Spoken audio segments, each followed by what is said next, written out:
So Paul, what did you ever do with that potato that you put in the Corsair 220T case? You mean this one? I'm glad you asked. We're going to talk about it.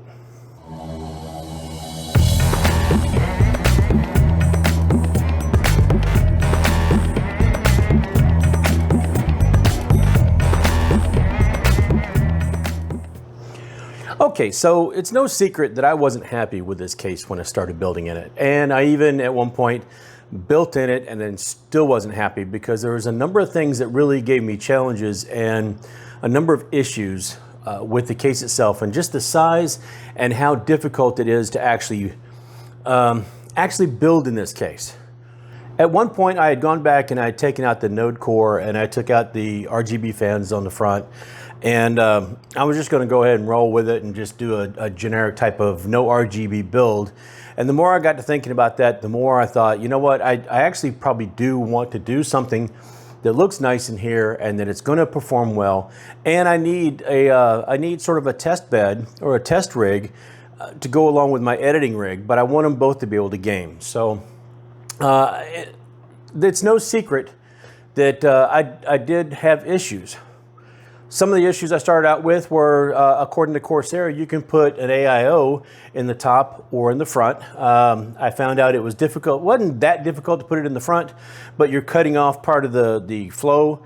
If you try to put it down at the bottom, you actually can't fit the fan right in there. And so you have to put the AIO 240 or 120 and say the top. You can put a 120 in the back. But it doesn't fit in the top at all because it interferes with your memory, and in this case it would interfere with the cooler and the part of the motherboard back there, and it just didn't fit. You couldn't mount it properly. You could slide it all the way up to the front, and it would still be hitting on stuff. So it just didn't connect right. They also say that you can put 140 millimeter fans in here, not very easily.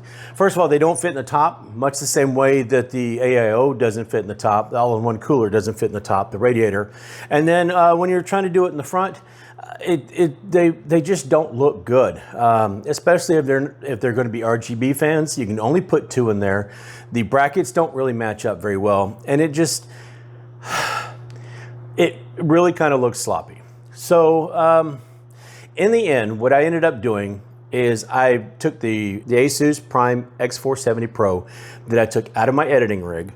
I went ahead and put that in here with an AMD Ryzen5 3600X.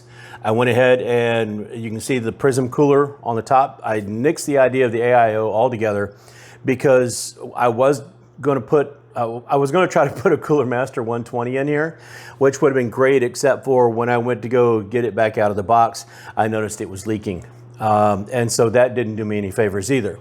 So we went right back to the drawing board. I was able to go ahead and use the fan off of that AIO. I used the Prism cooler off of the 3700X that's in my editing rig. I went back to using the RGB, the 3 original fans, the SP120s that came in here. She's got some Trident Z, the Gskill Trident Z memory in here. There's 32 gig running at 3600. And then the Gigabyte motherboard that the Gigabyte graphics card that I just got. The RTX 3060 that I got the other day from Newegg, I went ahead and put in here, and that's what we fixed her up. Now, there is some difficulty as far as getting everything to match up. Corsair lighting, Asus lighting, they sort of work together. You got to kind of hold their hands with each other. We got Gigabyte lighting in here, and then of course Cooler Master, and then of course Gskill. Now there's good parts and bad parts.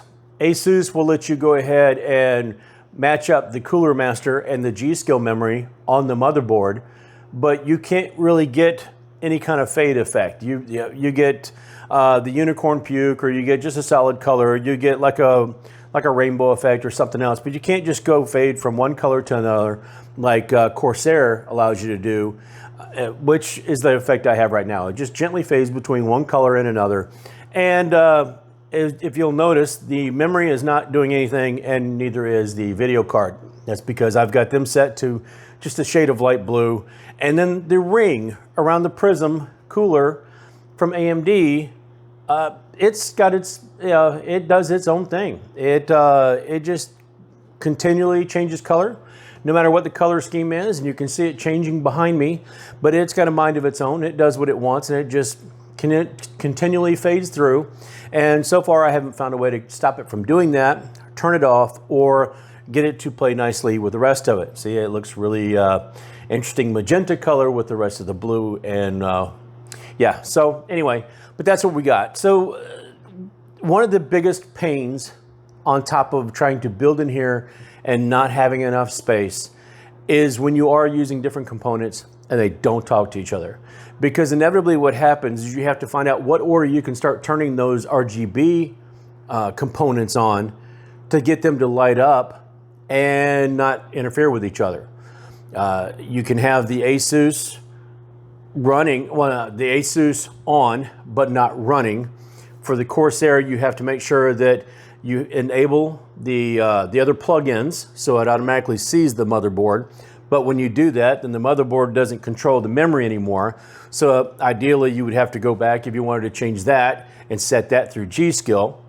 The Cooler Master fan in the back actually does work, but the Gigabyte doesn't play well with any of the rest of them.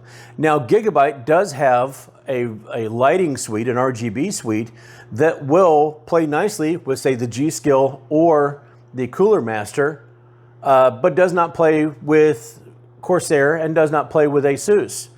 And you have to have a Gigabyte motherboard, otherwise I'm just turning the light on the video card, and I can't change it. I can select a color, it's nice. I can select any color I want to.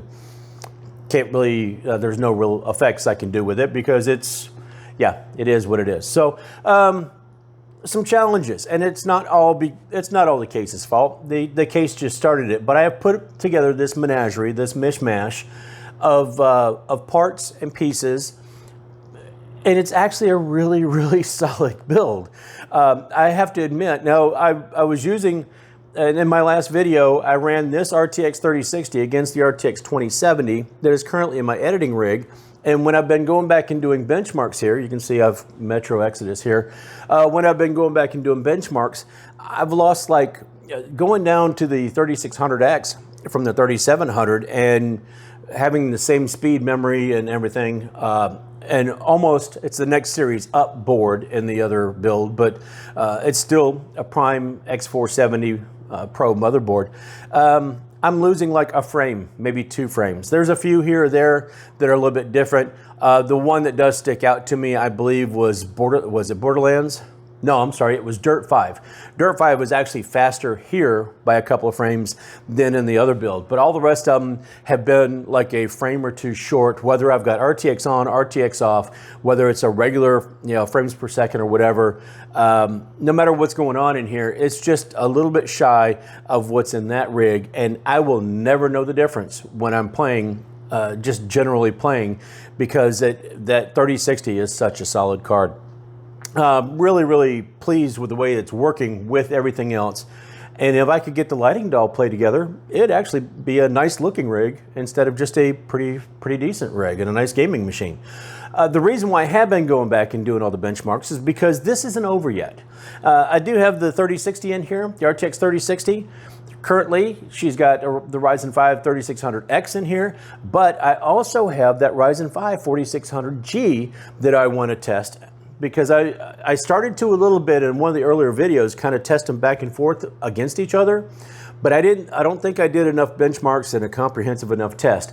I've got a 7-game suite now that I'm going to run in several different resolutions that we're going to go ahead and check these out with. And we're going to see if how close they are, or if they,